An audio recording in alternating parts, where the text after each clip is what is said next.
Existen muchas historias de fantasmas originadas en la Segunda Guerra Mundial, pero quizás la menos conocida de todas sea la del Monte de las Ardenas. Tal vez por su inexactitud histórica, ya que realmente no existen documentos que den veracidad a este suceso. Sin embargo, no son pocos los relatos de valientes aventureros que, en búsqueda de artilugios de la guerra, se adentran en el bosque y exploran los reduidos y maltrechos túneles que conforman las redes de búnkeres abandonados tras la guerra, y que tras varias horas de caminata llegan a un monte que ninguno ha logrado ubicar geográficamente, pero que todos aseguran es el lugar donde extraños sucesos ocurren. Aunque tal vez lo mejor sea contar esto desde el principio.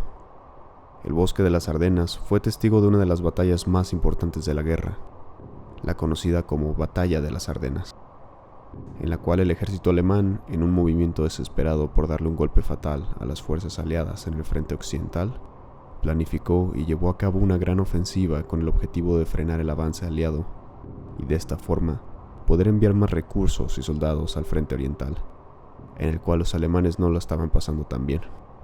Si bien dicha ofensiva fracasó, eso no quita que fue una de las batallas más sangrientas de toda la guerra, siendo ese bosque el último lugar que más de 30.000 almas vieron antes de morir en circunstancias violentas.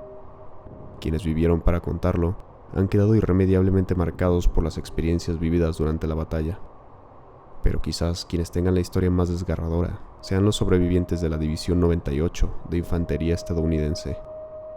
Esta división fue encomendada con la tarea de despejar una red de búnkeres fuertemente custodiados por lo que quedaba de la 9ª División de Infantería y la 11ª División de Infantería Mecanizada Alemana, ubicadas en una colina bastante notoria gracias a los fuertes impactos de artillería que tenía.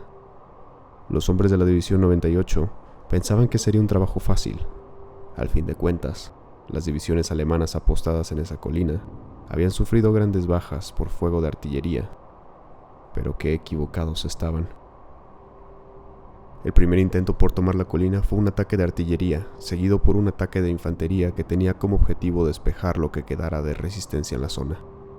Pero los alemanes habían previsto el ataque y habían excavado aún más dentro del monte, usando dichos túneles como un improvisado refugio del ataque de artillería, y al terminar el ataque se desplegaron a lo largo de los ya bastante destrozados búnkeres que había en la colina, esperando a los estadounidenses, quienes en su arrogancia esperaban encontrarse solamente con cadáveres y heridos.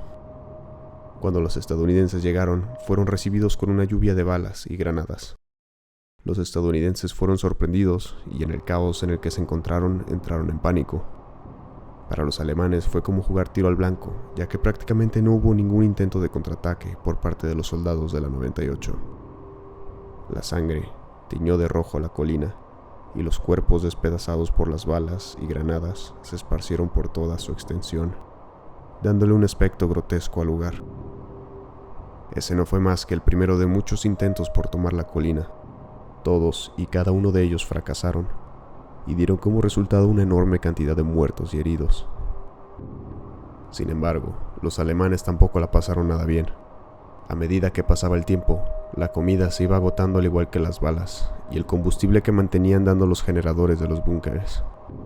Asimismo, los destrozados túneles ya no suponían un refugio del frío invernal que asolaba el bosque, especialmente durante las noches, y la ropa de abrigo escaseaba entre las tropas.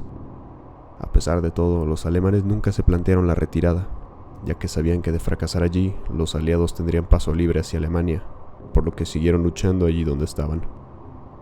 Mientras tanto, los soldados de la División 98 se cansaron de llorar a sus muertos y la mayoría desarrolló un profundo miedo hacia dicha colina, ya que consideraban que atacarla era inútil y nadie quería ser carne de cañón en contra de las defensas alemanas, por lo que el general de la división decidió que lo mejor era rodear la colina y esperar a que los alemanes se rindieran o, en su defecto, murieran de hambre.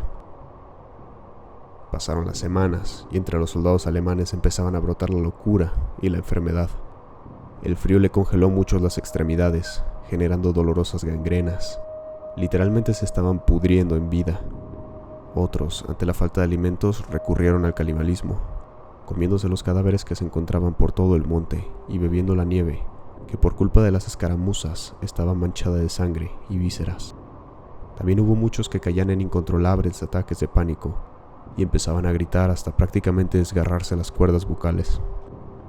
Sin embargo, esto no quedó ahí, ya que los estadounidenses bombardearon en repetidas ocasiones el monte, por lo que los alemanes permanecían la mayor parte del tiempo en los túneles, en completa oscuridad, y compartiendo espacio con sus compañeros muertos, los cuales no sacaban afuera de los túneles por temor al fuego de artillería aliado, lo que derivó en que aquellos túneles tuvieran un pútrido y enfermizo olor que causaba náuseas, incluso al más inmutable de los soldados. Llegado el mes desde que inició el sitio al monte, el general de división le ordenó a la 98 avanzar con extrema precaución desde todos los flancos y limpiar el monte de cualquier tipo de resistencia. Para sorpresa de los soldados de la 98, no hubo ningún tipo de respuesta por parte de los alemanes, lo que les hizo pensar que los alemanes finalmente habían muerto de hambre. Si bien el monte lucía una horrible imagen gracias a los cadáveres destrozados y los cráteres producto de diversas explosiones, nada de eso se compararía a lo que los soldados de la 98 encontraron dentro de los túneles de aquel monte. Al ingresar, un pequeño grupo de soldados armados con pistolas y subfusiles, gracias a lo ventajosas que eran estas armas en espacios cerrados, se encontraron con un panorama desolador. A lo largo y ancho de los túneles había sangre y huesos con claras marcas de mordiscos. De hecho, al principio los soldados teorizaron que, al morir de hambre los alemanes, esos túneles habían sido tomados por una manada de lobos, quienes habían dado un macabro festín con sus restos. Sin embargo, esta teoría fue rápidamente desechada, ya que no había lobos en Bélgica. Entonces, ¿qué había pasado? Los soldados siguieron avanzando, adentrándose cada vez más en los túneles y encontrándose con más restos. Sin embargo, ahora los huesos presentaban algunos pedazos de carne y tendones aún pegados, aunque con claras muestras de putrefacción. Finalmente, al llegar a lo más profundo de dichos túneles, se encontraron con algo que nunca jamás olvidarían. En el piso había cadáveres despedazados y podridos. Las entrañas estaban desparramadas por el suelo y las paredes. Los que en algún momento habían sido elegantes uniformes militares alemanes habían sido reducidos a sangrientos harapos que cubrían los cuerpos de aquellos soldados. Y sin embargo, a pesar de lo grotesco de la situación y lo improbable que pueda parecer, entre los cadáveres se encontraban algunos alemanes sobrevivientes, aunque realmente costaba llamarlos sobrevivientes, ya que se encontraban en tal estado que cualquiera hubiera preferido la muerte antes que terminar de tal forma. Los sobrevivientes tenían la piel pegada a los huesos, parecían esqueléticas bestias. Sin embargo, no suponían ningún peligro ya, no tenían fuerzas ni para levantarse, y no hubieran podido aunque quisieran, ya que sus extremidades habían sido alcanzadas por la gangrena, y lo que antes habían sido piernas y brazos, ahora eran bultos de carne putrefacta y congelada que ya carecían de cualquier utilidad, incluso para el peor de los carroñeros. Sus ojos miraban hacia el piso, y todos cantaban la canción alemana, Erika, en lo que parecía un acto de locura colectiva. Los soldados de la 98 que bajaron esos túneles quedaron completamente atónitos y trataron de pensar qué hacer con esos sobrevivientes. Finalmente dieron con la conclusión de que esos alemanes estaban en un estado irrecuperable y que probablemente el solo hecho de sacarlos de allí los mataría, por lo que decidieron que lo más humanitario era acabar con el sufrimiento de estos pobres soldados de un certero tiro a la cabeza. Al acabar con la tarea y salir de allí, dinamitaron las entradas a esos túneles para darle lo más parecido a una sepultura que podían darles a esos soldados, ya que el olor pútrido de esos túneles no les permitía estar más tiempo, por lo que no pudieron sacar ningún cuerpo. Ahora que sabes un poco la historia, te podrás preguntar, ¿qué tiene que ver esta horrible historia con fantasmas? Bien, se dice que las almas de esos soldados alemanes custodian la montaña y sus túneles aún después de muertos. Muchos fanáticos de los artilugios militares visitan el bosque de las Ardenas todos los años en búsqueda de balas, cartuchos, cascos y demás material militar abandonado a la intemperie. Muchos afirman que después de largas caminatas, adentrándose en el corazón del bosque, hay un monte que muestra obvias marcas de un bombardeo y que aún conserva en pie algunos de los destrozados búnkeres que alguna vez sirvieron de refugio para las tropas alemanas. Dicen que no es raro escuchar voces que susurran la canción Erika, o ver sombras que te observan desde los derruidos búnkeres. Incluso se pueden escuchar disparos a lo lejos, casi como si algo te estuviera advirtiendo de no adentrarte más en el bosque. El relato más escalofriante pertenece a un joven español llamado Daniel, quien es un gran coleccionista de material militar, lo que lo llevó a buscar innumerables veces en lugares tales como la playa de Normandía o el río Rin, lugares que se puede permitir visitar gracias a su posición económica. Sin embargo, él cuenta que la más memorable y aterradora de sus búsquedas ocurrió en las Ardenas. Él dice que al adentrarse más y más en el bosque, dio con el tan nombrado monte y seguro de que allí encontraría artefactos de la guerra, no dudó en entrar en los búnkeres que todavía no había sucumbido al paso del tiempo.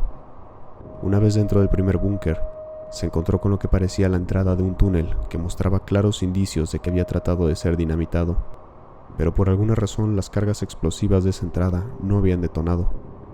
Daniel, quien no es ningún tonto, sabía que no era buena idea adentrarse en ese túnel, ya que la dinamita todavía podría estar activa, y un túnel tan antiguo podría derrumbarse en cualquier momento, por lo que decidió que lo que pudiera encontrarse allí no valía la pena. Sin embargo, cuando estaba a punto de volver a su búsqueda de artilugios militares, escuchó unos pasos a la distancia. Parecían provenir del túnel y venían en su dirección. Al principio, Daniel pensó que eso era una mala jugada de su subconsciente, pero luego pudo escuchar de forma nítida cómo unas voces rasposas y guturales cantaban con increíble sintonía la tan famosa canción Erika. Dichas voces se escuchaban cada vez más cerca y Daniel, sin dudarlo, salió corriendo del lugar para nunca más volver, ya que el miedo que le generó esa experiencia fue mayor a cualquier tipo de curiosidad que los artilugios militares le pudieran generar.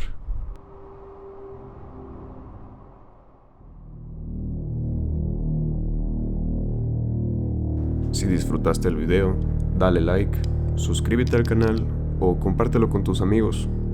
Deja un comentario acerca del video o recomienda algo que te gustaría ver. También puedes dejar tu me gusta en nuestra página de Facebook, El Barco de Caronte. Gracias.